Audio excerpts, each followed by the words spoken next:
வேலூர் மாவட்டம் சுண்ணாம்பேட்டை பகுதியில் புதிதாக டாஸ்மாக் கடை திறப்பதற்கு எதிர்ப்பு தெரிவித்து 50க்கும் மேற்பட்ட பெண்கள் தர்ணாவில் ஈடுபட்டுள்ளனர். இதுகுறித்த கூடுதல் விவரங்களோடு இணைகிறார் செய்தியாளர் சிதம்பரம். வணக்கம் சிதம்பரம், விவரங்கள்.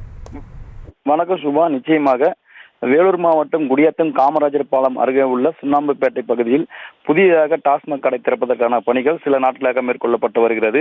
இதனிடையே குடியிருப்புகள் நிறைந்த அந்த பகுதியில் டாஸ்மாக் கடை திறப்பதற்கு எதிர்ப்பு தெரிவித்து அந்த பகுதியை சேர்ந்த சுமார் 50க்கும் மேற்பட்ட பெண்கள் புதிய டாஸ்மாக் கடையின் அருகே தரையில் அமர்ந்து தர்ணா போராட்டத்தில் ஈடுபட்டனர். அப்பொழுது புதிதாக இந்த பகுதியில் டாஸ்மாக் கடை திறக்க கூடாது எனவும் கோஷங்களை எழுப்பினர்.